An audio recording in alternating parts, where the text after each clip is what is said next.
2026 जो coming time है उसके लिए आपकी क्या क्या प्रेडिक्शंस है? तो ये पूरा साल ही विध्वंसकारी है। विध्वंसकारी यानी विस्फोटक प्रवृत्ति का है। जो ठंडा पड़ गया है मामला, मिडिल ईस्ट का वॉर का ठंडा पड़ गया है, उसमें वापस नए नए बड़े बड़े विस्फोट शुरू हो जाएंगे कि 20 अप्रैल 2026 के बाद और 14 मई के पहले मिडिल ईस्ट के अंदर सत्ता परिवर्तन होगा।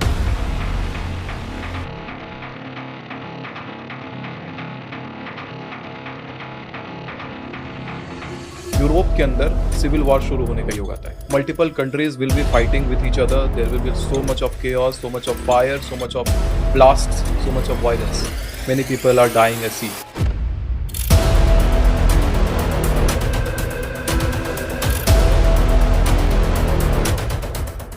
एक एस्ट्रोलॉजर जो होता है वो 100 बातें बोलता है और उसमें से एक भी सच निकल जाती है तो लोग उसका बिलीव कर लेते हैं। आम आदमी 100 बातों में एक भी झूठ बोल दे, लोगों का भरोसा टूट जाता है। एआई चैट जीपीटी भी आजकल भविष्य बताने लग गए हैं। बकवास बात है, कोई भविष्य नहीं बता सकता, वो जनरल बातें करता है। चैट जीपीटी एआई में आप ना कभी ऐसा करना कि अपना प्लेस ऑफ बर्थ है ना, आज डालो दिल्ली और उसी डेट पे प्लेस ऑफ बर्थ डालो बैंगलोर, सेम कुंडली खोलेगी। क्योंकि रत्नों का ये साइंस है कि कोई ग्रह की डिग्री कितनी है, 12 कुंडली में वो ग्रह का हाल कैसा है, किसकी किसकी दृष्टि पड़ी है। अगर पीड़ित ग्रह का आपने रत्न धारण कर लिया, उठा के पटक देगा, क्योंकि वो दुश्मन है आपका। आजकल क्रिस्टल्स का बड़ा चल रहा है, ये भी वर्क करते हैं? फालतू मार्केटिंग है। आपकी कौन कौन सी जो प्रिडिक्शंस है वो सच हुई हैं? मैंने 2025 में ही बोल दिया था कि जनवरी में देखना, 28 जनवरी से पहले अमेरिका में युद्ध शुरू हो जाएगा और वही होता है। वेनेजुएला के ऊपर 3 जनवरी को यूएस हमला करता है। मिडिल ईस्ट के अंदर सिविल वॉर शुरू होगा। 9 जनवरी 2026 को ईरान की करेंसी कोलैप्स करती है। मैंने बोला था सुप्रीम कोर्ट के द्वारा धार्मिक मुद्दे पे बड़ा फैसला आने से सड़कों पे बवाल उठेगा। यूजीसी का नियम 13 जनवरी 2026 को आता है। 14 जून से 16 जुलाई 2026 फ्लाइट्स नहीं लेना है। इस बीच में फिर रिपीटेड एयर क्रैश होगा। इसी बीच में एक फ्लाइट ऐसा भी जिसमें नेता बैठे होंगे, उनको हम खो देंगे एयर क्रैश के कारण। इसी बीच में भारत में प्रतिष्ठित नेता का असैसिनेशन का योग है। इंडिया और यूएसए कब रिलेशन ठीक होंगे दोनों के? साल लगेगा पूरा भी। तब तक रहेंगे मोदी जी? मोदी जी हालांकि एक सत्र और पीएम के कुर्सी पे बैठेंगे। वर्ल्ड कप पे कौन जीतेगा? भारत नहीं जीतेगा, भारत हार। क्या राहुल गांधी कभी प्रधानमंत्री बनेंगे? नहीं बनेंगे।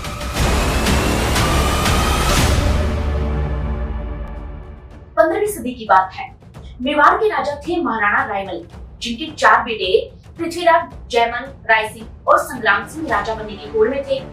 लेकिन संग्राम सिंह सबसे छोटे थे और उनका नंबर लास्ट में आता, जबकि बाकी के उनके 3 भाई राजा बनने के लिए लड़े जा रहे थे। ऐसे में उनके चाचा सानुदेव बीच में आए और उनकी जन्म कुंडलियां लेकर एक पुजारी के यहाँ पहुंचे, ये जानने के लिए कि राजयोग किसकी कुंडली में है। पुजारी ने कुंडली देखकर भी यही कहा कि राजयोग तो संग्राम सिंह की कुंडली में ही है। जिसके बाद संग्राम सिंह के तीनों भाई उनके खून के प्यासे हो गए। संग्राम सिंह को मेवाड़ छोड़ना पड़ा। वर्षों तक वो अजमेर में रहे, लेकिन एक दिन उन्हें मेवाड़ से चिट्ठी आई, जिसमें लिखा था कि वापस लौट आइए, आपको राजा बनाना है। संग्राम सिंह मेवाड़ पहुंचे तो पता चला कि उनके तीनों भाई मारे गए हैं और वो ही है जो अब मेवाड़ को संभाल सकते हैं। इसे ग्रह नक्षत्रों का खेल कहें या किस्मत कि संग्राम सिंह मेवाड़ के राजा बने, जो आगे चलकर महाराणा सांगा के नाम से इतिहास में मशहूर हो गए।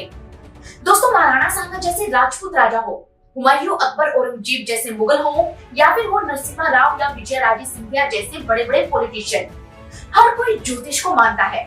लेकिन आज के जमाने में एस्ट्रोलॉजी की सच्चाई क्या है? कैसे पहचाने रियल एस्ट्रोलॉजर को और क्या होगा 2026 के साल में? इन सब सवालों का जवाब जानने और ज्योतिष को अच्छी तरह से समझने और समझाने के लिए आज हमने बुलाया है हमारे पॉडकास्ट पर young and energetic astrologer Sumita Charya को।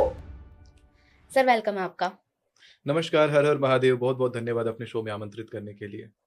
तो आप अपने बारे में बताइए, आपकी कौन कौन सी जो प्रिडिक्शंस है वो सच हुई हैं? प्रत्यक्षम किम प्रमाणम।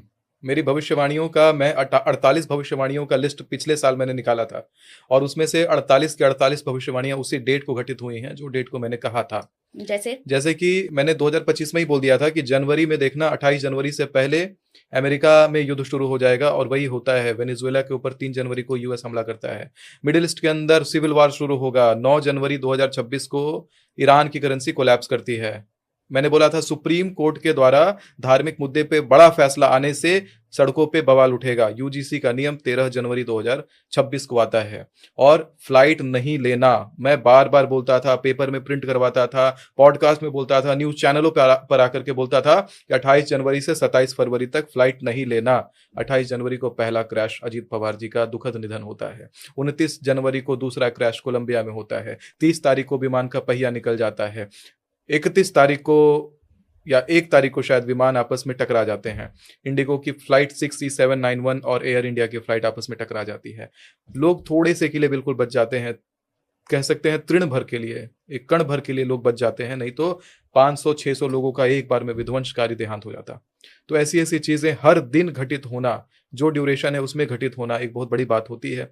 ये सारे प्रिडिक्शंस इस प्रकार से मैं करता हूँ। पिछले साल की अगर 48 भविष्यवाणियों का लिस्ट निकालोगी तो उसमें भी उत्तराखंड में जो बाढ़ आने का दिन है वो भी बताया था, रशिया में भूकंप कब आएगा वो भी बताया था, जो रशिया में सुनामी और चाइना में सुनामी आई थी उसका भी दिन बताया था। बहुत सारी बड़ी बड़ी प्राकृतिक घटनाओं को, आपदाओं को पहले प्रिडिक्ट कर देता हूँ।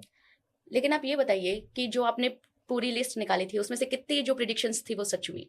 48 निकाली थी, 48 सही हुई थी। 48 के 48 सही भी थी जी। 2026 जो कमिंग टाइम है उसके लिए आपकी क्या क्या प्रिडिक्शंस है? 2026 में तो बहुत बड़ी बड़ी घटनाएं घटने वाली हैं। जैसे ये पूरा साल ही विध्वंसकारी है। विध्वंसकारी यानी विस्फोटक प्रवृत्ति का है। कन्या लग्न से शुरू होने वाला ये साल है और बृहस्पति 2083 जो संवत इसी में पड़ेगा उसके राजा हैं। कन्या लग्न और बृहस्पति का संबंध बढ़िया नहीं होता, जिसके कारण विस्फोट उत्पन्न होता है। इसके कारण राज पक्ष को घात होता है।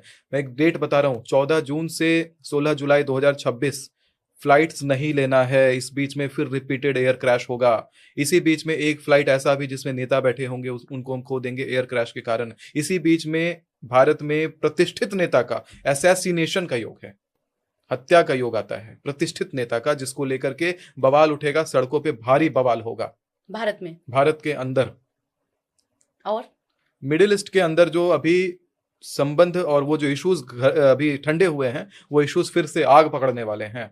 अभी यही 18 मार्च से लेकर के 20 अप्रैल के बीच में, 18 मार्च से 20 अप्रैल के बीच में मिडिल ईस्ट के इश्यूज वापस गहराएंगे और 20 अप्रैल से न्यूज़ वगैरह में ऑलरेडी नहीं वापस गहरा जाएंगे। वापस जो ठंडा पड़ गया है मामला, मिडिल ईस्ट का वॉर का ठंडा पड़ गया है, उसमें वापस नए नए बड़े बड़े विस्फोट शुरू हो जाएंगे 18 मार्च से 20 अप्रैल 2026 के बीच में। और ठीक आप देखना कि 20 अप्रैल 2026 के बाद और 14 मई के पहले मिडिल ईस्ट के अंदर सत्ता परिवर्तन होगा। मिडिल ईस्ट में तो मिडिल ईस्ट तो बहुत बड़ा है, उसमें तो बहुत सारी कंट्रीज आ जाती हैं। हाँ, तो मिडिल ईस्ट में जो कंट्रीज इन चीजों में केओस में इन्वॉल्व है उसी कंट्री के ऊपर ये सत्ता परिवर्तन का बहुत बड़ा योग आता है। सत्ता परिवर्तन ऐसे नहीं होता हर महीने, सत्ता परिवर्तन नहीं होता हर 6 महीने पे कहीं सत्ता परिवर्तन नहीं होता, उसी एक पर्टिकुलर 1 महीने का ड्यूरेशन दे रहा हूं मैं। तो क्या आप ईरान की तरफ फोकस कर रहे हैं? एग्जैक्टली ये कह पाना, क्योंकि मैंने एग्जैक्ट वो कंट्री निकाली नहीं है गणना में, लेकिन वहां पे सत्ता पलट हो जाएगा, सत्ता परिवर्तन हो जाएगा। अच्छा, आप ये करते कैसे कि एक पूरी कंट्री का ही चार्ट प्रिपेयर कर दिया, ऐसे ये कैसे आप करते हैं?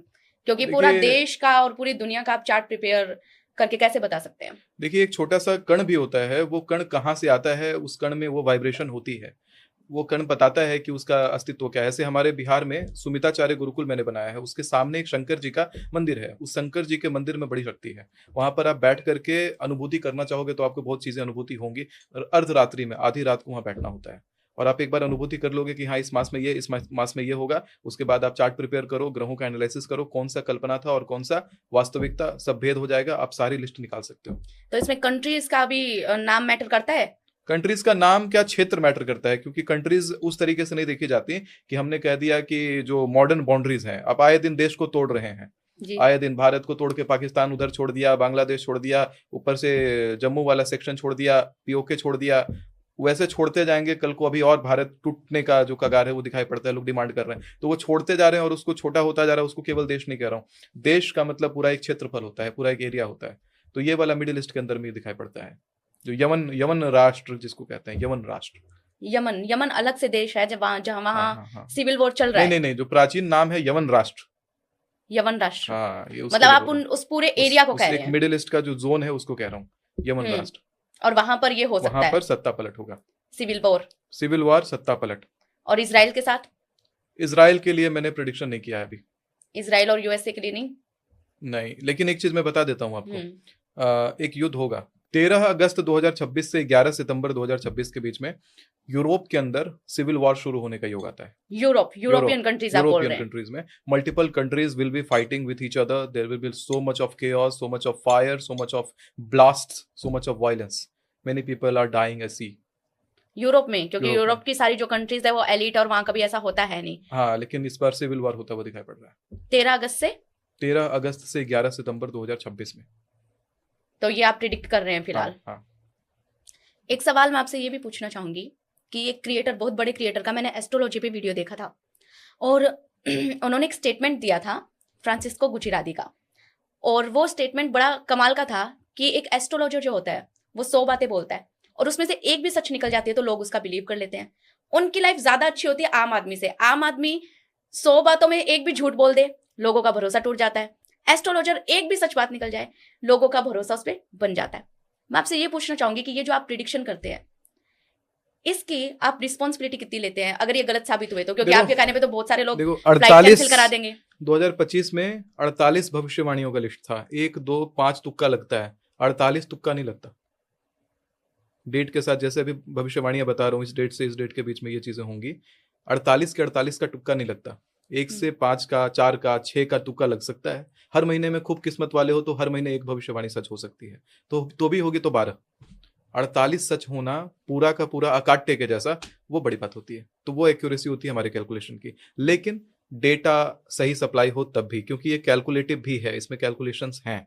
अब रही बात की लायबिलिटी और रिस्पॉन्सिबिलिटी लेने की, फाइनेंशियल लायबिलिटी और रिस्पॉन्सिबिलिटी या कोई भी हेल्थ डिसीजन या कुछ भी लोग लेते हैं, अपने मस्तिष्क का प्रयोग करिएगा। क्योंकि आप मेरे कैलकुलेशंस के लिए मुझे आपने पे नहीं करा है, और ना मेरे स्किल्स को आप यूज कर रहे हैं उसके लिए आपने मुझे पे करा है। आप मेरे केवल वीडियोस देख रहे हैं। अगर मैंने पे लिया होता लोगों से उस चीज के लिए कि हाँ मैं आपको ये कैलकुलेट करके निकाल के आपको बकायदा दे रहा हूँ, उस पर आप रिलाई कर सकते हो, तो मैं समझता हूँ। लेकिन अभी ना किसी का मेरे साथ कोई डील है, ना कुछ है, और आप केवल बिना पे किए सोचते हैं कि मेरे फ्री के प्रेडिक्शंस पे आप रिलाई कर जाएं, तो वहाँ रिलाई करके कोई इन्वेस्टमेंट की लायबिलिटी अकाउंटेबिलिटी नहीं लेता हूँ। मतलब वो वीडियो देखें लेकिन दिमाग अपना लगाए। बिल्कुल बिल्कुल, कहीं कि पैसा लगाने वाला जहां बात आता है। अभी आज मानता हूं, चलिए मेरा किस्मत है, या ये भी समझ सकते हैं, क्योंकि जब आपका भाग्य साथ होता है तो आप जहां भी हाथ डालोगे वही आपके हाथ में आता है। लेकिन रावण का भी भाग्य साथ था, उसके 64 चतुर्युग उसने राज किया, लेकिन एक बार ऐसा भी आया जब उसका भाग्य उसके साथ नहीं था। तो जो दिया होता है भगवान का दिया हुआ होता है। तो अगर चीजें आगे अच्छी होती है, भगवान को बहुत ऊपर बैठाना होगा, कोई बहुत बड़ी गद्दी मुझे देनी होगी, तो इस बार भी सारी कैलकुलेशन सही बैठेंगे। क्योंकि पिछले बार 48 के 48 उन्होंने सही करी थी। इस बार भी अगर होती हैं चीजें, game will change.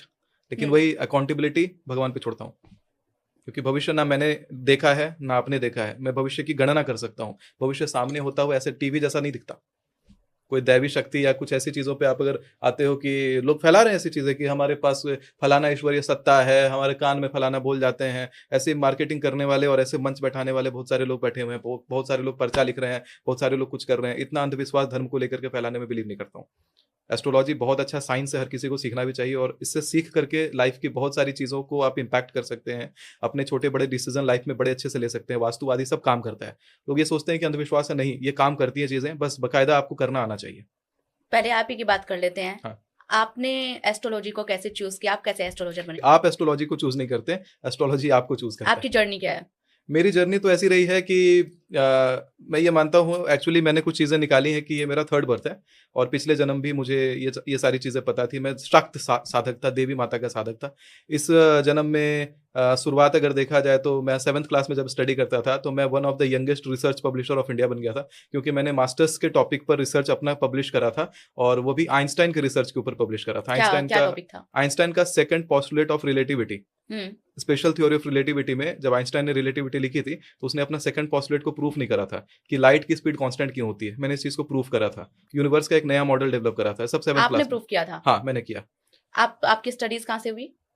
7th class में मैं उस समय था विवेकानंद सेंट्रल स्कूल में पढ़ता था, हालांकि स्कूल स्टूडेंट था, बट मेरी एकेडमिकल जो इंटरेस्ट है वो थोड़ा डिफरेंट चलता था। हायर इंटरेस्ट मेरा ज़्यादा होता था। फिर 10th क्लास में आने के बाद मैंने उस समय तक 28 आविष्कार अपने कंप्लीट कर रखे थे। तो उस समय मैं अटेम्प्ट कर रहा था एक German council of low energy nuclear reaction community के साथ में अपने रूम टेम्परेचर पर न्यूक्लियर प्रोजेक्ट्स बना रहा था, और पानी से चलने वाले कार बनाने के लिए एक्सपेरिमेंट कर रहा था, बट फंड और रिसोर्सेज के लैक के कारण उस प्रोजेक्ट को वहाँ डंप किया था।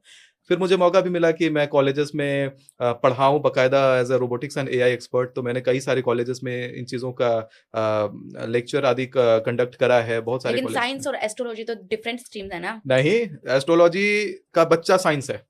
एस्ट्रोलॉजी में अगर एक श्लोक बताऊंगा, पूजा की शुरुआत जो होती है वहां से आपका साइंस का बिग बैंग से लेकर के वेब पार्टिकल डुअलिटी, आपकी पूरी पीएचडी तक की पढ़ाई एक सिंगल मंत्र में निपट आएगी। जितना भी साइंस ने खोजा नहीं है, साइंस को खोजने में जो बात 100 साल लगेगी, उतनी बातें पूजा के पहले स्टेप में होती हैं। तो आपने कहीं से तो इसकी स्टडी वगैरह की होगी।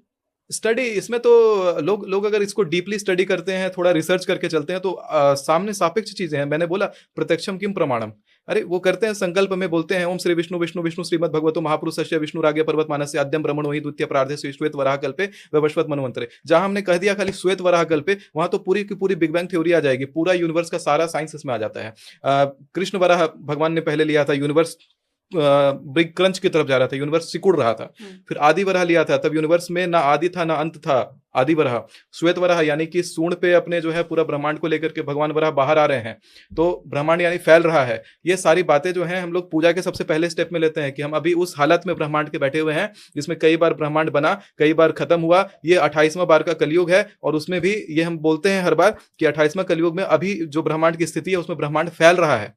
फैलते हुए ब्रह्मांड में हम ये संकल्प को ले रहे हैं, और इस तारे से इतनी दूरी पे है, इस तारे से इतनी दूरी पे है, मंगल इस राशि में बैठा है, बृहस्पति इस राशि में बैठा है, सूर्य अभी इस राशि में गोचर कर रहा है, चंद्रमा इस राशि में गोचर कर रहा है। वो आप बताता हूं कि भारत के अंदर आप देखिएगा कि आप दिल्ली में बैठिए तो टाइम शाम जल्दी हो जाएगा, मुंबई में जाइए तो शाम लेट से होगा, दोनों जगह टाइम अलग अलग है, लंदन में कुछ और टाइम है, यूएस में कुछ और टाइम है। लेकिन ये जो मैंने संकल्प का बोला, आप चाहे ब्रह्मांड के किसी कोने में चले जाइए, चाहे पृथ्वी के खत्म होने के बाद चाहे आप इसकी गणना करने लगिए, तो भी आप इस चीज को कि मंगल इस राशि में था, सूर्य इस राशि में था, एक्यूरेट टाइम निकालता है। ये एब्सोल्यूट टाइम का पैरामीटर भी हिंदू धर्म में है, जो कि पूजा के पहला स्टेप में है। इतना साइंटिफिक जिसका पूजा का पहला स्टेप होगा, बाकी का पूजा कितना साइंटिफिक लेकिन ये स्ट्रीम तो अलग अलग हो गई ना। स्ट्रीम लोगों ने बनाया ना। कोई इंस्टेंस होगा जिसने आपको एस्ट्रोलॉजी की तरफ अट्रैक्ट किया होगा, कोई तो ऐसी पहली चीज होगी ना जिसमें आपको लगे कि मुझे मैंने टाइम मशीन बनाना शुरू किया था। आपको मैं बता दूं, मैं जब रूम टेम्परेचर पर न्यूक्लियर फ्यूजन एक्सपेरिमेंट करने का इंटरेस्ट था, तो मेरा इंटरेस्ट टाइम मशीन का भी था, क्योंकि रिलेटिविटी जो थ्योरी है ये पूरा टाइम पे आधारित है, उसमें टाइम ट्रेवल होता है। रिलेटिविटी में अगर कोई बढ़िया से इसको समझ ले या यूनिवर्स को थोड़ा समझ ले तो टाइम ट्रेवल होता है। टाइम मशीन बनाने एक बहुत बड़ा रीजन था एस्ट्रोलॉजी में, और अभी भी वो चीजों को मैं कन्फिगर कर रहा हूं। अगर मुझे वो लीक एक मिलता है तो maybe I will make a time machine. Okay, तो वहां से मान लो कि आपने साइंस को और एस्ट्रोलॉजी को कनेक्शन देखा, और फिर वहां कनेक्शन नहीं, बोला साइंस एस्ट्रोलॉजी का बच्चा है। मैं सारे लॉज, अगर कोई मेरे सामने पीएचडी स्कॉलर बैठता है साइंस का, आई ओपनली चैलेंज, लॉज लेके आओ मेरे पास, कॉम्प्लिकेटेड से कॉम्प्लिकेटेड फिजिक्स के लॉ, बायोलॉजी के लॉ, लॉज लेके आओ, और मैं शास्त्र में दिखाऊंगा कि कहां किस श्लोक के किस मंत्र में कहां लिखा हुआ है, मैं बताऊंगा। सारी चीजें साइंस में है, और उसके आगे भी क्या रिसर्च करके लाओगे वो भी बताऊंगा। साइंस और मॉडर्न जमाने की बात कर लेते हैं। एआई चैट जीपीटी भी आजकल भविष्य बताने लग गए हैं। बकवास बात है, कोई भविष्य नहीं बता सकता, वो जनरल बातें करता है। एआई और चैट जीपीटी कभी भी क्योंकि कुंडली मतलब गणेश भी होता है और गणना भी होता है, वो केवल गणना भले कर सकता है, गणेश का काम नहीं कर सकता, भविष्य नहीं बता सकता।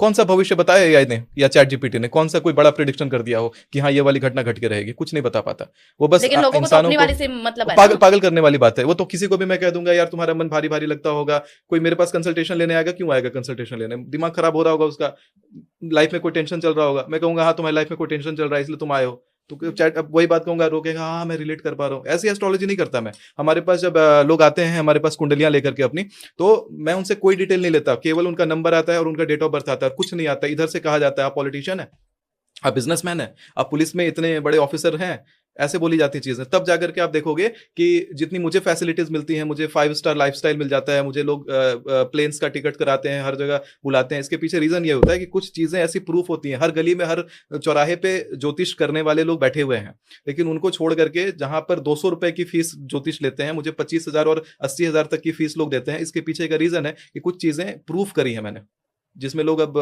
जो लोगों को अब समझ में आई हैं। और वही रीजन है कि मैं कहाँ बिहार का बंदा और पूरे इंटरनेशनल इकोसिस्टम को कंट्रोल कर लेता हूं ज्योतिष से। ऐसे ही नहीं पड़ गया मेरा एस्ट्रोलॉजर, द डिक्टेटर एस्ट्रोलॉजर नाम, शेयर तक कंट्रोल करी। इंडिगो जैसी इंटरनेशनल कंपनी ने भी ज्योतिष का लोहा माना जस्ट मेरे कारण।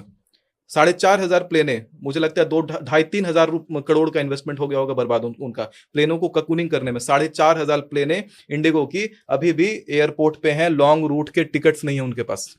इतना बड़ा इंपैक्ट किया है मैंने। एस्ट्रोलॉजी जो है ना, अगर हम ये मान ले कि सारी ही चीजें इसमें सच होती है, हाँ। तो दो जुड़वा बच्चे होते हैं, हाँ होते और हैं। दोनों की कुंडलियां अलग अलग कैसे होती है? बहुत दोनों बार की आते हैं, कुंडलियां, वही तो दोनों बता की रहा हूँ। लाइफ अलग अलग होती हाँ है। मैं बता रहा हूँ, यही तो कमी है। आप अगर एप्लीकेशन में डालोगे ना बच्चों का 4-4 घंटे का डिफरेंस डाल दो एप्लीकेशन में, वही आ रहा हूँ चैट जीपीटी वाले पॉइंट पे। आप निकालो कुंडलियां, सेम कुंडली बनेगी।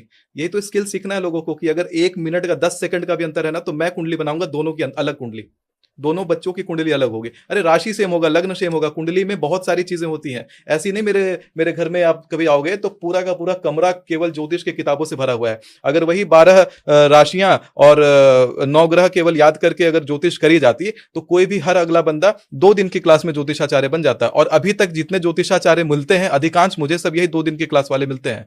असली वाले तो बिल्कुल जड़ पे बैठे हुए हैं पकड़ करके, जो बिल्कुल अलग स्केल पे खेल रहे हैं। आप ये बताइए कि जैसे ये चैट जीपीटी और एआई हो गया, अब हाँ। हम बात कर लेते हैं एस्ट्रोलॉजी के बहुत सारे अरे उसमें एक और applications एग्जांपल की। देता हूँ, चैट जीपीटी एआई में आप ना कभी ऐसा करना कि अपना प्लेस ऑफ बर्थ है ना, आज डालो दिल्ली और उसी डेट पे प्लेस ऑफ बर्थ डालो बैंगलोर, सेम कुंडली खुलेगी। कहीं कहानी में सुना होगा राम जी और रावण का जन्म सेम समय हुआ था, हालांकि रावण 64 चतुर्युगी राज किया था, फिर भी एक कहानी में ऐसा भी है कि राम और रावण का जन्म सेम समय हुआ था। जगह अलग होने के कारण इतना बड़ा डिफरेंस था कि एक हेड और एक टेल। तो अगर ये चैट जीपीटी वाली कुंडली जगह बदलने से भी कुंडली नहीं चेंज हो रही है, मतलब उसमें बहुत बड़ी गड़बड़ी है। इसीलिए कहता हूं इन चीजों में रिलाई मत करना। एआई वाली कुंडलियां, मोबाइल वाली कुंडलियां, ज्योतिषाचार्य ही जो असली वाले हैं वही कर सकते हैं सॉल्यूशन, बाकी कोई नहीं कर सकता। ये आप कहते हैं। चलो अब हमारी निश पर आते मैं नहीं हैं। कहता हूँ, चेक कर सकती हूँ सामने, मेरे कहने की बात नहीं है। कोई भी डाले यहाँ पे अपना डेट डालो, सेम डेट डालो, प्लेस बदल बदल के देख लो, एक ही कुंडली खुलेगी। तो आई होप कि अब लोग एआई या से चेक करवाना बंद देखना है कर देंगे। प्रैक्टिकल एक्सपेरिमेंट देखना है क्या? मैं दिखाऊं प्रैक्टिकल करके? प्रैक्टिकल एक्सपेरिमेंट एक देख लेते हैं ना, प्रैक्टिकल एक्सपेरिमेंट एक दिखा देते हैं ऑडियंस को। मे बी मोबाइल दिखेगा। मैं ना एक ऐप, मैंने ऐसे रैंडम सा एक एस्ट्रोलॉजी का ऐप खोल दिया और इसमें देखना कि मैं एक ऊपर एक कुंडली बनी है, स्नेहा की कुंडली बनी है 15 अप्रैल 2003 जो भी बना है। अब ये कुंडली खुलती है यहाँ पर कन्या लग्न की, ठीक है। कोई भी अपने ऐप में डाल लेना ये वाला चीज, 15 अप्रैल 2003 4:50 शाम को ये वाला डालना। लोकेशन मैंने डाला अभी आगरा। कौन सी कुंडली खुली? कन्या लग्न, कन्या राशि की कुंडली खुली। चंद्रमा बिल्कुल केंद्र में है, बृहस्पति उच्च का है। लेकिन अब इस कुंडली को ना मैं थोड़ा सा एडिट कर देता हूँ, थोड़ा चेंज करता हूँ। इसमें मैं प्लेस बदल देता हूँ। इसको मैं प्लेस डाल दूं, बैंगलोर डाल दूं, कहां डाल दूं? बैंगलोर डालूं, कुछ भी डालिए। ठीक है, मैं बैंगलोर डालता हूँ। क्या था? कन्या लग्न, कन्या राशि की कुंडली थी। अब मैंने बैंगलोर में लोकेशन डाल दिया। अब ये सामने फिर कुंडली वही खुल गई, कन्या लग्न, कन्या राशि। इतना बड़ा लोकेशन बदल गया, 2000 किलोमीटर का डिफरेंस आ गया जन्म स्थान में, फिर भी सेम कुंडली खुल गई। तो कैसे रिलाई कर लोगे ये सॉफ्टवेयर वाली कुंडली पे? बकवास, ये फालतू है। Even I can throw it. ये जो एप्लीकेशंस जो आजकल बहुत ही रैपिडली बताते हैं, अलग अलग एप्लीकेशंस, फालतू, बस बोल रहा हूँ कि ब्रेन गेम खेल रहा है वो सब, साइकोलॉजी से खेल रहा है और कुछ नहीं, पागल बना रहा है लोगों को। तो वहां पर जो पंडित वगैरह बैठे हैं वो कहाँ पंडित बैठे हैं? अरे यार, ये एप्लीकेशन पे मेरे पास ना ऐसे पैनल्स पड़े हुए हैं, मैं बता रहा हूँ। वहां पे आगे से आता है कि एआई बेस्ड प्लेटफॉर्म है, आपको केवल बटन दबाना है। मुझे आप चाहिए एज एन एस्ट्रोलॉजर, बस एक चेहरा चाहिए एस्ट्रोलॉजर का, और मुझे वो नहीं चाहिए कि आपकी स्किल क्या है क्या नहीं है। स्किल मैटर नहीं करती। अरे आप देखो, वहां पर आप जैसे ही क्वेश्चन डालोगे तुरंत फटाफट से आंसर आएगा। कुंडली देखने में, अरे जब हम लोग कुंडली बनाते हैं हमें 2-2 दिन लग जाता है कुंडली को समझने में, और ये कौन से एक्सपर्ट और धुरंधर बैठ गए वहां पे कि फटाफट आप पूछोगे मेरी शादी कब होगी, 10 मिनट के चैट में आपके जीवन का पूरा निचोड़ निकाल दे देंगे। क्योंकि उनके पास प्री टाइप्ड मैसेजेस होती है, एक बार क्लिक करते हैं आपके पास रिप्लाई आता है, इतना लंबा रिप्लाई। एक रिप्लाई उतना टाइप करने में 5 मिनट लग जाए, और वो एक बार में एकदम सटीक लिखा हुआ इतना लंबा रिप्लाई भेजते हैं। ये सब फालतू। इन चीजों को तो मैं बकायदा डिबंक करता हूँ, डिस्कार्ड करता हूँ। लाऊंगा मैं अपना खुद का सिस्टम, तब बताऊंगा कि कैसी होती है एस्ट्रोलॉजी। जो डेप्थ मैंने सीखा एस्ट्रोलॉजी में वो लेके आऊंगा। वैसी एप्लीकेशन जल्दी आएगी। आपको क्या लगता है कि कितना टाइम लगता है एक चार्ट को रीड करने में? आराम से 2 दिन लगता है, अगर बढ़िया से किया जाए 2 दिन से कम समय नहीं लगता। ऐसे ही नहीं मेरे पास 3-3 महीने की वेटिंग रहती है, उसमें डेप्थ होता है तभी वेटिंग रहती है। चलिए अब बात थोड़ी हम हिस्ट्री की करते हैं, जो हमारी कैटेगरी से बिलोंग करती है।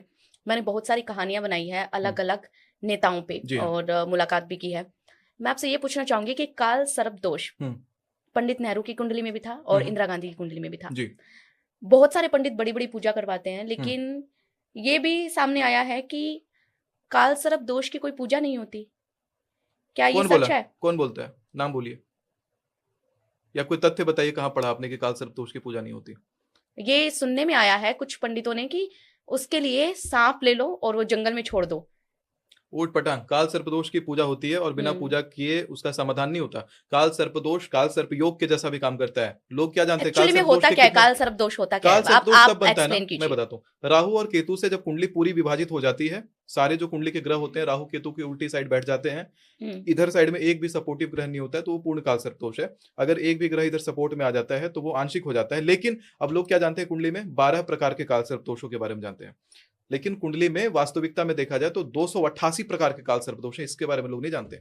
वही मैं कहता हूं कि इस तरह की ज्योतिष जो डेप्थ पढ़ना है ना, तो मेरे पास आना पड़ता है।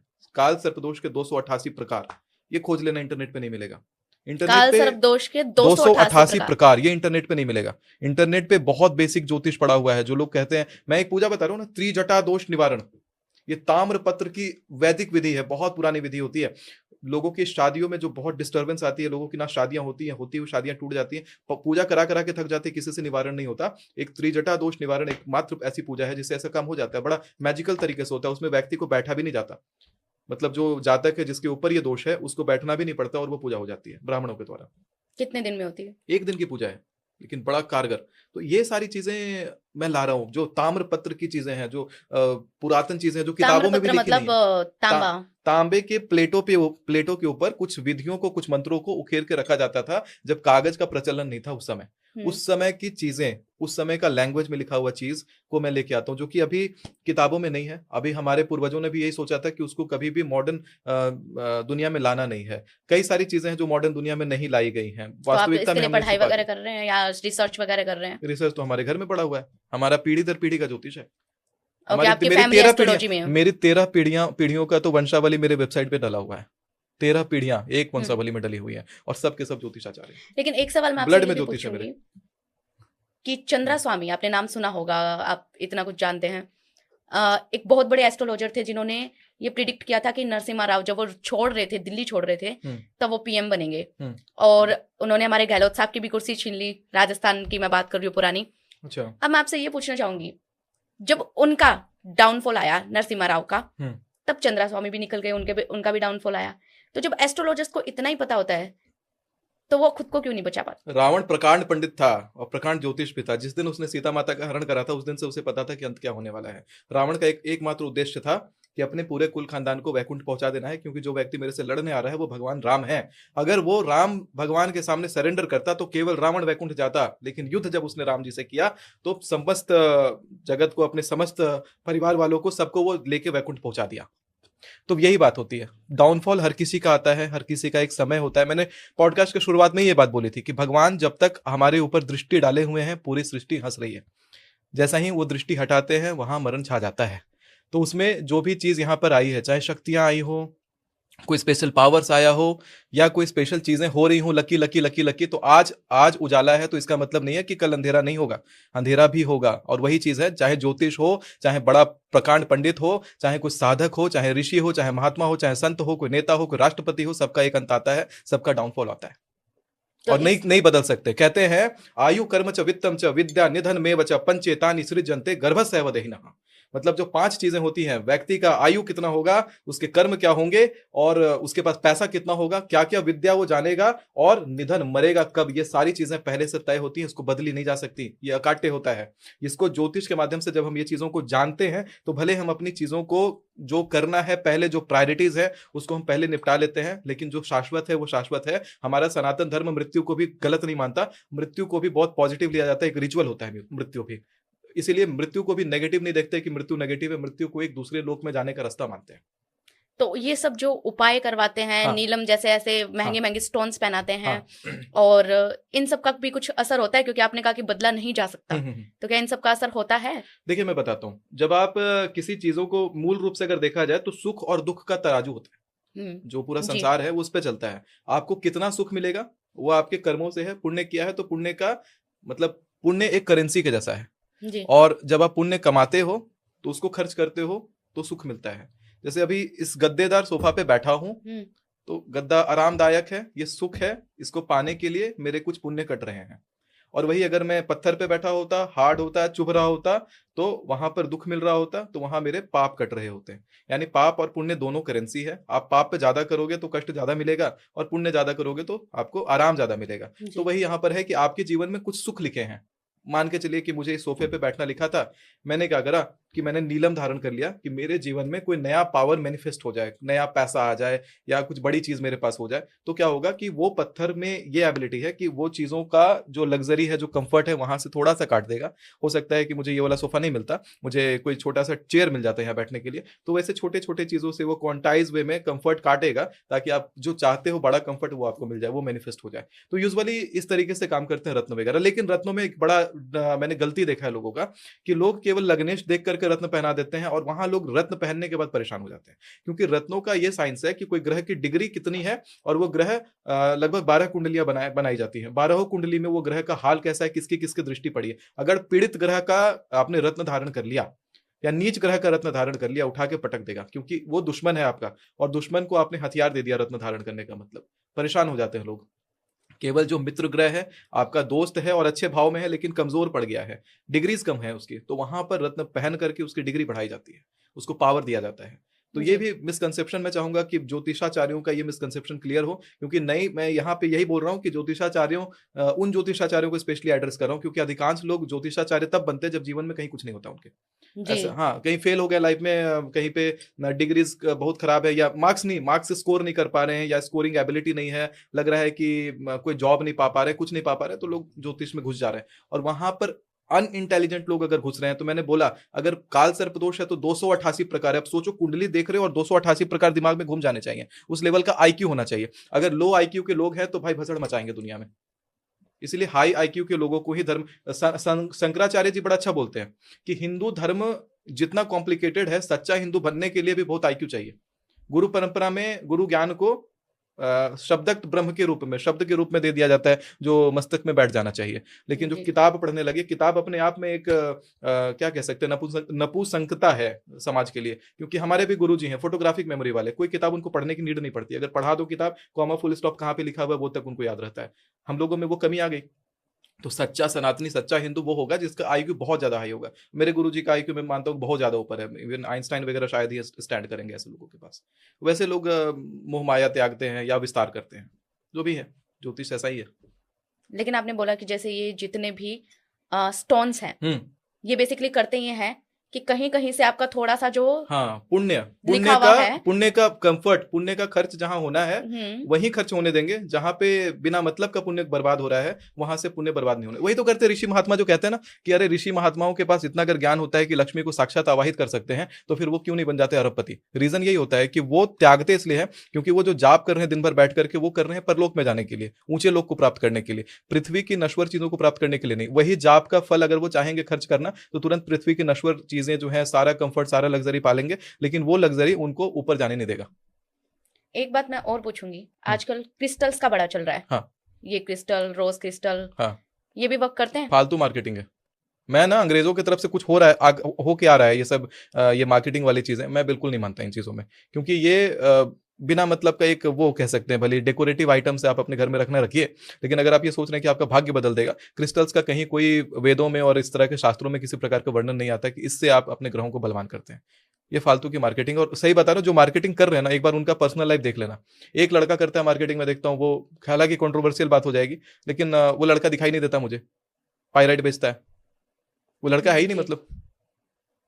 तो उटपटांग प्रवृत्ति के लोग बेचते हैं इन चीजों को, और उसका कोई मतलब नहीं है, कोई मतलब लोगों का फालतू पैसा खर्च हो रहा है, बेमतलब का पैसा खर्च करे लोग। एक सवाल जो मेरी ऑडियंस की तरफ से आया है, क्योंकि आजकल लोग सबसे ज्यादा परेशान है चीटिंग से, चाहे वो रिलेशनशिप में हो या फिर अपने काम में, पार्टनरशिप में। तो एक होते हैं धोखा देने वाले लोग और एक होते हैं धोखा खाने वाले लोग।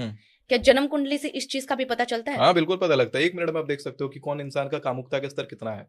थोड़ा सा शुक्र की राशि में शनि का बैठना, शनि की राशि में शुक्र का बैठना, बस हो गया इंसान कामुक। अगर आपको जानना है कि आपका पार्टनर आप पे चीट करेगा कि नहीं, तो आप उसकी कुंडली को खोल करके देख सकते हैं कि शनि से संबंधित राशि में शुक्र बैठा है तो नहीं, या शुक्र से संबंधित राशि में शनि तो नहीं बैठा है, या शनि की दृष्टि शुक्र की राशि पे पड़ना, शुक्र की दृष्टि शनि की राशि पे पड़ना व्यक्ति को कामुकता से भर देता है और जिसके कारण उसके जीवन में अपोजिट जेंडर का पक्ष का जो भाव है वो बड़ा बलवान हो जाता है और वो उनसे घिरा रहेगा और आप इनसिक्योर महसूस करते रहोगे। अगर आप टॉक्सिक रिलेशन नहीं चाहते तो ऐसे लोगों से दूर रहें। जैसे कि कई बार लोग होते हैं अपने एक रिलेशनशिप की बाउंड्रीज में होते हैं और वो बाउंड्री में बहुत ज़्यादा वार्मथ होता है, बहुत ज़्यादा हीट होता है और वो बाउंड्री समय के साथ जैसे शादी हुई या लोग रिलेशन में आते हैं, 3 साल हो गया, 4 साल रिलेशन का हो गया, उसके बाद ना डिटैचमेंट शुरू हो जाता है।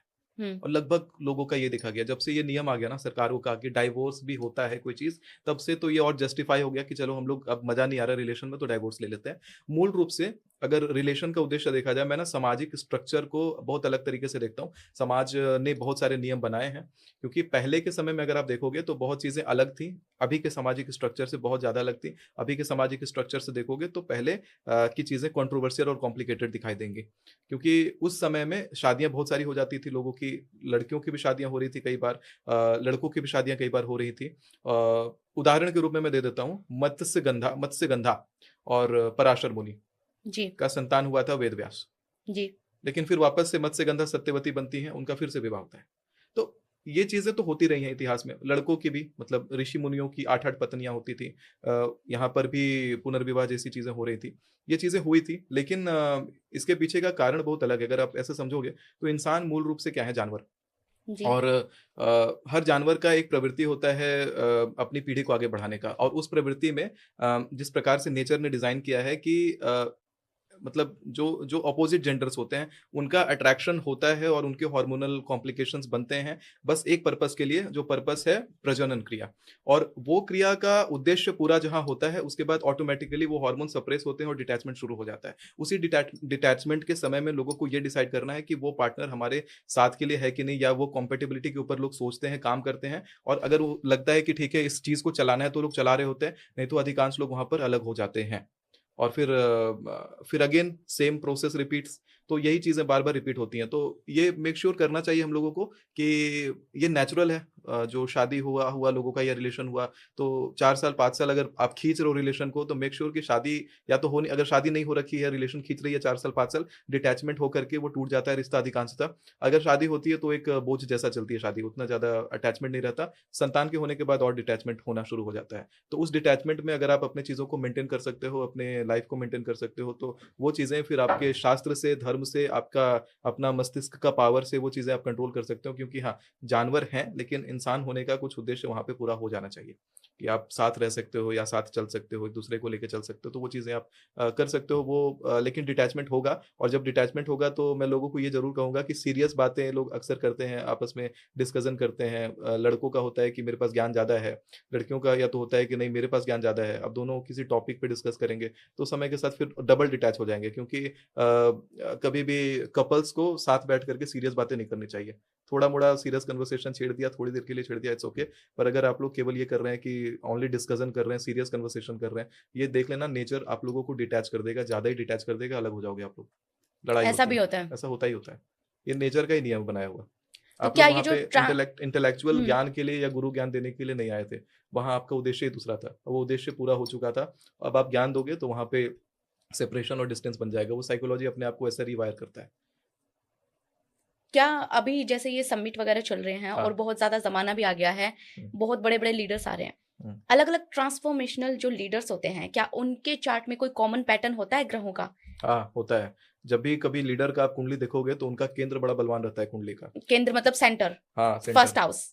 फर्स्ट हाउस नहीं, केंद्र मतलब फर्स्ट, फोर्थ, सेवेंथ और 10th। ओके। ये केंद्र होता है कुंडली का। केंद्र बहुत बलवान रहता है। ऐसे केंद्र में उच्च के ग्रह बैठे रहते हैं, चाहे दशम में बुध बैठा रहता है उच्च का होकर के, चाहे उच्च का कोई राहु बैठा रहता है, चाहे तो बृहस्पति उच्च के बैठे रहते हैं। केंद्र में 2 से ज्यादा ग्रह अगर बैठ जाए या 1 से ज्यादा ग्रह बैठ जाए तो भी उसको राजा बना देते हैं, उस तरह का लीडर बना देते हैं, तो विश्व ये विजेता आदि ये बना देते हैं। बच्चे की कुंडली देख के पहले से ही पहले से, अरे पता छोटा लगाया बच्चा जा ही सकता बता, है। छोटे बच्चे की कुंडली देख के बता दोगे कि आगे जाके क्या बनेगा। मेरे खुद के नाना जी ने जब मेरी कुंडली का निर्माण किया था, जब मैं पालने में खेल रहा हूँ, तभी उन्होंने कहा था कि ये लड़का ज्योतिष बनेगा।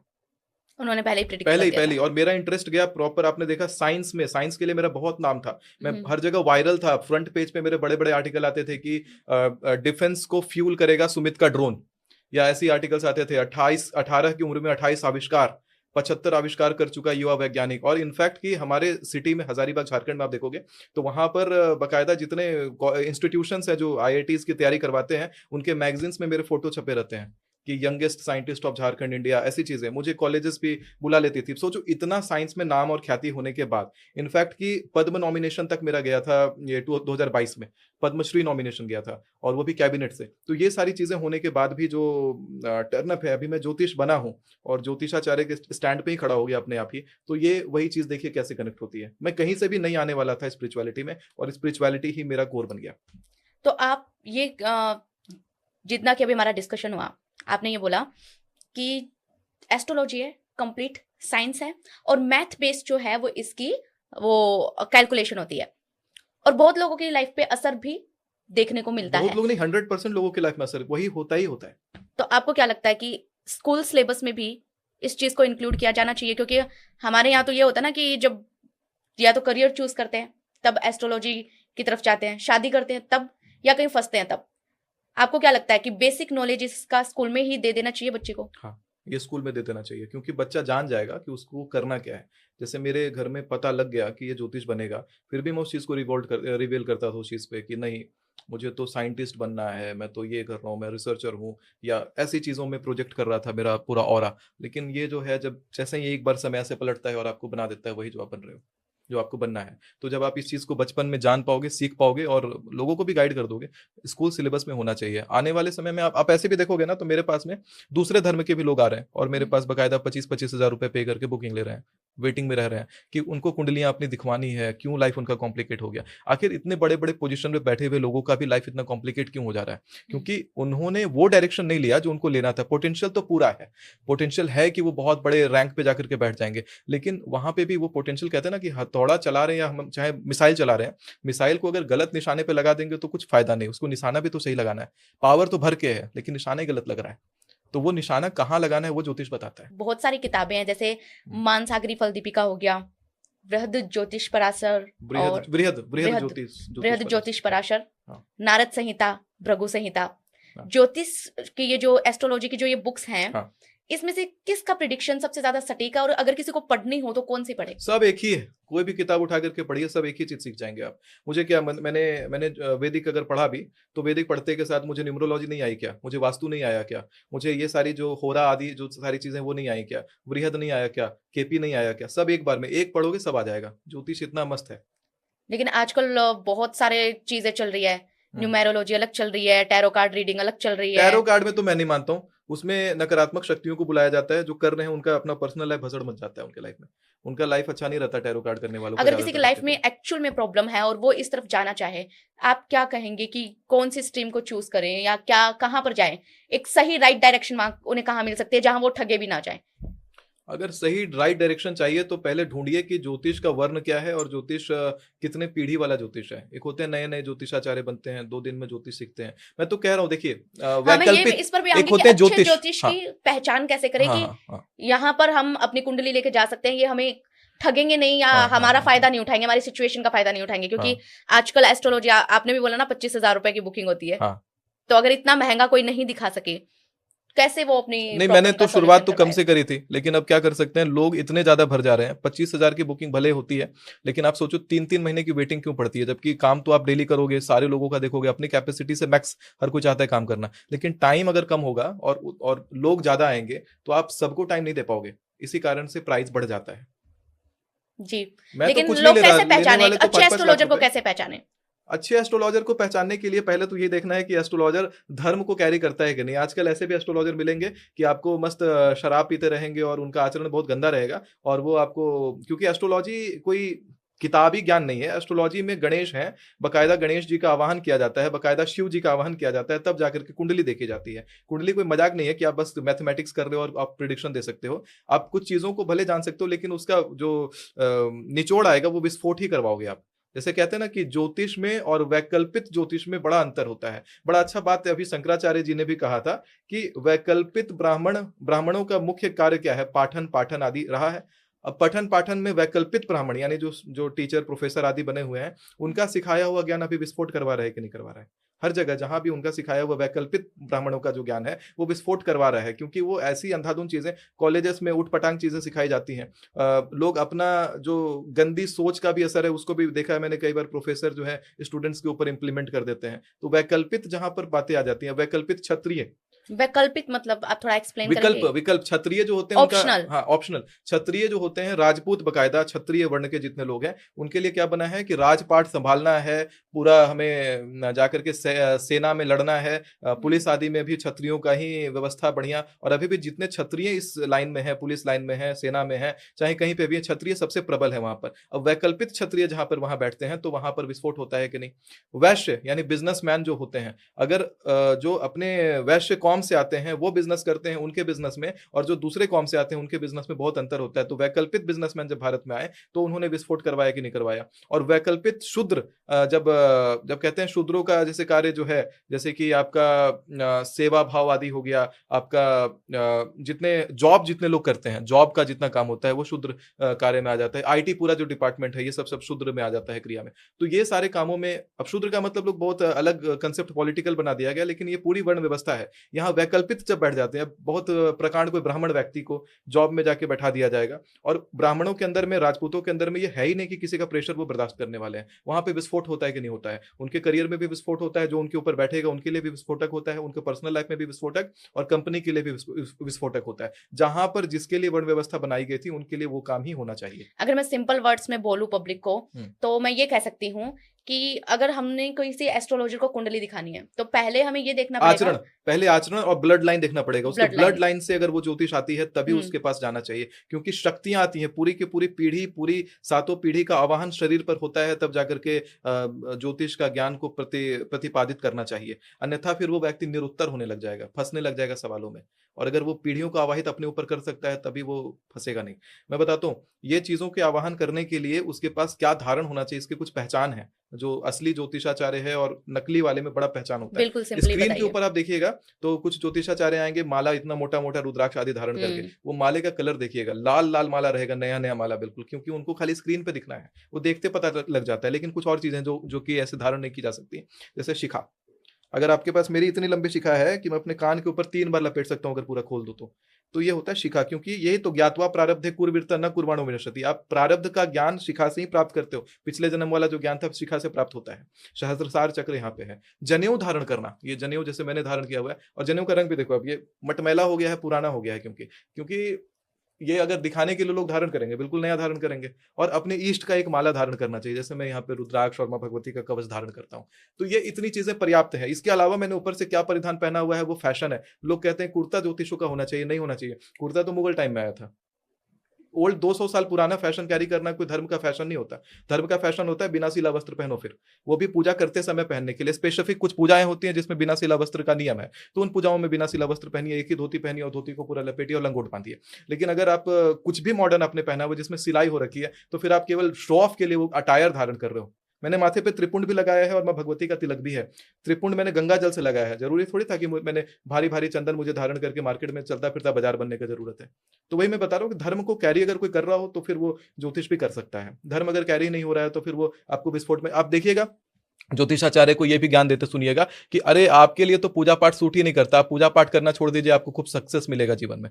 कई घरों में ज्योतिषाचार्य पूजा बंद करवा रहे। किसी भी शास्त्री का या धर्मार्थ नीति को कैरी करने वाले व्यक्ति के ऊपर ये शोभा देता है अगले को कहे आप पूजा पाठ मत करिए, दारू पीना शुरू करिए, पैग लगाइए और आपका काम बनेगा। ये ना शोभा देता है ना कहीं से उचित लगता है, लेकिन रीलों पे भरे पड़े हैं ऐसे ज्योतिषी भी। और लोग पता नहीं उनकी बुद्धि भी राहु वाली हो गई है कि उनकी बातें मान रहे हैं। राहु की बात हम आगे करेंगे।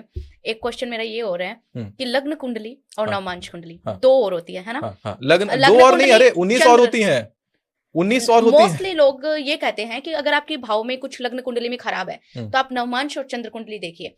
तो ये कुंडली भी एक्टिवेट होती है किसी सर्टेन एज के बाद, या फिर इन तीनों को एक साथ हमेशा जन्म से एक्टिवेटेड रहती हैं सारी की सारी। नवमांश की कुंडली अगर आपको अपने भाग्य का बढ़िया से अध्ययन करना है तो नवमांश की कुंडली देखिएगा। और अगर आपको मैरिटल लाइफ का कोई भी अध्ययन चाहिए तो लग्न और चंद्र एक साथ मिला के देखना पड़ता है। कई लोग ये देख लेते हैं लग्न कुंडली में मंगल दोष नहीं बना तो कह देते हैं नॉन मांगलिक। अरे चंद्र कुंडली में अगर मंगल दोष है ना तो व्यक्ति मांगलिक है और बकायदा नॉन मांगलिक से शादी करेगी या करेगा, जीवन उसका बर्बाद है। लेकिन जैसे शादी करते हैं तो कौन कौन सी कुंडली देखनी लग्न और चंद्र कुंडली देखनी चाहिए शादी करने के लिए। और करियर चूज करते टाइम करियर चूज करना है तो लग्न कुंडली में भी दशम भाव देख लीजिए या नौमांश देख लीजिए कुंडली का, या फिर आप एकादश द्वितीय दशम इन तीनों का समीकरण देखिए, तब चूज करिए करियर। लेकिन अब एक एज के बाद मैंने ये सुना है कि नवमांश कुंडली ज्यादा प्रभावी हो जाती है। कहने की बात है, ऐसा कुछ नहीं होता। जन्म से ही कुंडलियां वही प्रभाव में रहती हैं। उसका चेहरा, उसका आभा, उसका हाथ, उसका सिग्नेचर, उसका फिंगरप्रिंट, सब कुछ उसकी सारी कुंडलियां एक बार में डिसाइड करती हैं। इनफैक्ट मैं बता रहा हूं, फिंगरप्रिंट देख करके आप बता सकते हो उसने घर पे कैसे कैसे कॉन्फ़िगरेशन में क्या सामान कैसा रखा होगा उसका। इनफैक्ट आप करंट लाइफ के प्रॉब्लम को जान करके सुन करके बता सकते हो घर में तुम्हारे कौन सा सामान कौन से कोने में रखा हुआ है। ये होता है, इतना डेप्थ होता है ज्योतिष में। तो सारी कुंडलियां एक साथ काम करती हैं। लोग ये बिना मतलब का अपवाद फैला दिया है लोगों ने कि 28 साल के बाद मंगल का कुंडली खत्म हो जाएगा, मंगल दोष खत्म हो जाएगा। नॉन मांगलिक से शादी करवाइए, 28 साल के आप 50 साल के व्यक्ति से करवाइए, वही रिजल्ट देगा जो देता है। लेकिन कोई तरीका नहीं है कि अगर किसी के कोई कुंडलियां, हम ये देखते हैं कि बहुत सारे लोगों को एस्ट्रोलॉजिस्ट बता देते हैं कि आपके सारे ग्रहों की प्लेसिंग खराब है, या एक दो ग्रह ठीक है और बाकी खराब है। चलिए, ये ज्योतिष ने लिखा है, ऊपर वाले ने सही बात है। अब 99.9% जो लोग हैं वो अनसक्सेसफुल है। 1% लोग लीड करते हैं, 0.1% लोग लीड कर रहे हैं। तो 0.1% में कुछ तो क्वालिटी होगी जो 99.99% में नहीं है। वही ज्योतिष की क्वालिटी। डिक्टेटरशिप की पहल समझिए हो चुकी है भारत में। इंडिया विल बी, इनफैक्ट हर कोई यही मांग रहा है, राजाओं का राज। राजा जब राज करते थे तो पता था कि पूरा देश मेरा है, इसको फैलाओ, इसका विस्तार करो। लेकिन जब से राजाओं का राज खत्म हुआ है, 5-5 साल वाला जो सेशन चलना शुरू हुआ है, उसमें सबको पता होता है खर्चा हुआ है मेरा बहुत ज्यादा चुनाव में, कुर्सी को नोच लो और अपने पॉकेट में भर लो, 5 साल में ऐसे भी कुर्सी छूटने वाली है। देश बिक जाता है। पहले देश बिकता था तो क्या होता था, देश का एक टुकड़ा, जमीन का एक टुकड़ा भी जाता था तो हमारे राजा पहले खून तक बहा देते थे अपना। छत्रपति संभाजी महाराज ने अपने खाल उझड़वा लिए, नमक लगड़वा लिया खाल में, और अपनी आंखें तक सलाखों से नोचवा लेती बस इसी जमीन को बचाने के लिए। और रानी पद्मावती ने 200 रानियों के साथ में आग में कूद करके जोहर किया था। अभी जब पाकिस्तान टूट के गया था, कितने लोगों ने बलिदान दिया पाकिस्तान को वापस लाने के लिए। बात करते हैं केवल पाकिस्तान को वापस लाने के लिए। पाकिस्तान जब टूटा था, जिस दिन भारत अनाउंस हुआ कि इंडिपेंडेंट कंट्री बन गया, डेमोक्रेसी आई थी भारत में, उस दिन सबसे पहला लॉस हुआ कि आधा देश टूट के अलग हो गया पाकिस्तान। तो उस दिन कितने लोगों ने अपने खून बहाए थे, कितने राजाओं ने, कितने नेताओं ने अपनी गद्दी को पकड़ने से इनकार कर दिया था, ये बताइए मुझे। खुशी खुशी एक्सेप्ट किया गया था कि we are celebrating the independence of India, but we were not mourning on the loss of the major land mass. हमारी जमीन चली गई और हम लोग चैन से खुशी मना रहे थे, और लोगों को इतना भ्रमित किया गया कि हम लोग इंडिपेंडेंट हो गए। क्या इंडिपेंडेंट हो गए? हमारे अगर घर की कहते हैं एक हाथ का पूर्वजों का बनाया हुआ जमीन अगर चला जाता है तो लोग उसके लिए खून बहा देते हैं। भारत का पूरा आधा भारत टूट के अलग हो गया, एक समृद्ध भूमि अलग हो गई थी, और लोगों ने जरा भी इसके ऊपर तनिक भी मोर नहीं किया, तनिक भी नहीं। खून कितना इसके लिए कितने लोगों ने बलिदान दिया? नहीं दिया। केवल आम जनता का खून बहा, राजाओं का नहीं बहा था। और अगर उस समय राजतंत्र होता और राजाओं का रक्त की बात आती है तो वहां पर प्रजा के ऊपर इतना जो हुआ था, इतने लोग ट्रेन में कट कट के गए थे, वो नहीं होता। वहां राजा खड़ा होता और राजा अपनी चमड़ियां नोचवा रहा होता। ये तय था। ये होता है देशभक्ति। देशभक्ति, राष्ट्रभक्ति राजतंत्र में आती है, प्रजातंत्र में नहीं आती।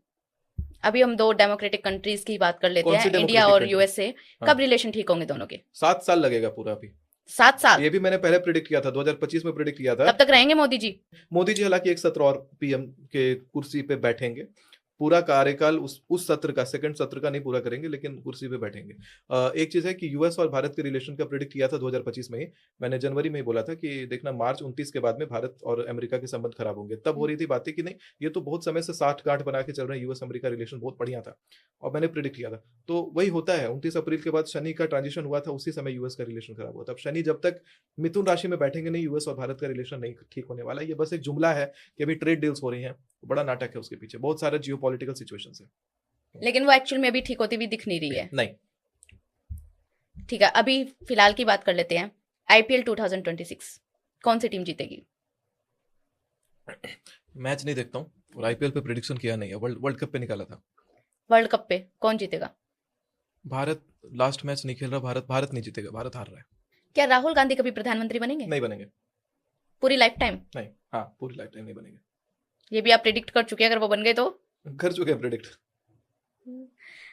और रियल लाइफ में लोगों को कितनी एस्ट्रोलॉजी कंज्यूम करनी चाहिए? बीइंग अ एस्ट्रोलॉजर आप मोटा मोटा बताइए कि इतनी सी चीज देख लेंगे चल जाएगा, चीजें ठीक हो जाएगी, ये करो ये ना करो, थोड़ा बहुत। क्योंकि बहुत सारे लोग क्या है, राशि देखे बिना दिन ही शुरू नहीं करते। तो आप क्या कहेंगे? राशिफल नहीं देखना चाहिए, बंद करिए राशिफल देखना। ज्योतिष में कुंडली को अध्ययन करने का जो तरीका होता है वो है कि ज्योतिषाचार्य के द्वारा ही कुंडली दिखवानी चाहिए। वही आपको बता देंगे राशिफल आदि, समझ में आता है। ये टीवी पे राशिफल जो देख रहे हैं वो बंद करिए देखना, वो खुद से कुंडली देखने के जैसा है। कई लोगों का एक ही राशिफल है और वो इस तरीके से काम नहीं करता। आपकी निजी कुंडली आपकी निजी तरीके से काम करेगी। और यंग जनरेशन को एस्ट्रोलॉजी के लिए आप क्या कहेंगे कि आने वाले टाइम में अगर कोई एक अच्छा एस्ट्रोलॉजर बनना चाहता है ऑथेंटिक, तो उसे आप क्या गाइडेंस देंगे? वैदिक पढ़ाई करिए और वैदिक चीजों को पढ़िए और विशेष रूप से आराधना वाली एस्ट्रोलॉजी करिए। कोई यंग पर्सन अगर एस्ट्रोलॉजर बनना चाहता है तो इस भ्रम में मत पड़िएगा कि स्पेशल किसी संस्थान में जाकर के एस्ट्रोलॉजी सीख रहे हैं। तरीका क्या होता है कि आपके पास हर समय वो क्यूरियोसिटी होनी चाहिए कि अरे ये वाली घटना घटी है, इसके पीछे का कारण क्या हो सकता है। आप लगातार, अभी गूगल है, नेट है, उसका यूज करिए और उसको भी यूज करके अपने सभी क्वेश्चंस का आंसर ढूंढने लगिए उस समय की राशि में, उस समय के नक्षत्र में। प्रैक्टिकलिटी के साथ ही एस्ट्रोलॉजी सीखेंगे तो काम करेगा। आप ये सोचेंगे कि मैंने किताब के जैसा पढ़ लिया एस्ट्रोलॉजी और आप करने लग जाएंगे, नहीं। आपको थोड़ी एस्ट्रोलॉजी आई है, दोस्तों का कुंडली देखना शुरू करिए, देखिए कि क्या चीजें हैं। गड़बड़ प्रिडिक्शन आपकी जा रही है, कहाँ गड़बड़ हो रही है उसको सही करिए। रिपीटेटिव आप अपनी कुंडली को देखने के स्किल को सही करेंगे, अपने आप एस्ट्रोलॉजी आ जाएगी। लेकिन वही अगर आप सोचेंगे कि नहीं पूरी सीख लूंगा तब जाके पहली कुंडली देखूंगा, वहां फेल हो जाते हैं। मैं ये बात मानता हूँ कि आपको तेजी से जीवन में आगे बढ़ना चाहिए और बहुत सारी चीजों को तोड़ते हुए बढ़ना चाहिए। मतलब कहते हैं आइडियाज आया है उसको एग्जीक्यूट करिए। अगर सोचेंगे कि नहीं कल को करेंगे, ये वाली चीज हो जाएगी तब करेंगे, स्टेप स्टेप प्लान बनाएंगे, कभी नहीं सक्सेस होते। वही रीजन है कि 99.99% लोग फेल है एस्ट्रोलॉजी में, हर चीज में। तो कामयाब होने के लिए हर एक चीज को आपको अच्छे से पढ़ना पड़ेगा। क्या तुरंत करना पड़ेगा? पढ़ना नहीं, तुरंत करना पड़ेगा। एक्शंस लेने पड़ेंगे। एक्शन लेना पड़ेगा। दिमाग में आइडिया आया, अरे नहीं बिजनेस करना है, तुरंत जाकर के उसको एग्जीक्यूट करो, मार्केट में डालो, देखो क्या रिजल्ट आता है। आप सोचोगे नहीं मेरे पास इतने करोड़ आ जाएंगे तब मैं जाके इनिशिएट करूंगा, ये वाली जॉब इतने दिन कर लूंगा तब इनिशिएट करूंगा, होने नहीं वाला। ऐसे लोगों को मैंने कभी कुछ उखाड़ते नहीं देखा लाइफ में। तो ये थे दोस्तों हमारे साथ सुमिताचार्य और यंग और डायनामिक हमारे पॉडकास्ट गेस्ट और एस्ट्रोलॉजर, जिससे आज हमने बहुत कुछ सीखा और उम्मीद है कि आप लोगों को भी एस्ट्रोलॉजी के बारे में बहुत कुछ पता चला होगा। अगर आपके कुछ और क्वेश्चंस हैं तो आप हमें कमेंट सेक्शन में लिखकर बता सकते हैं। और अब हमारी फैमिली 1 मिलियन की होने वाली है, तो आगे आप किन किन को देखना चाहते हैं कमेंट करके जरूर बताइएगा। हम मिलेंगे आपको किसी नई कहानी, किसी नए चेहरे के साथ। तब तक के लिए धन्यवाद।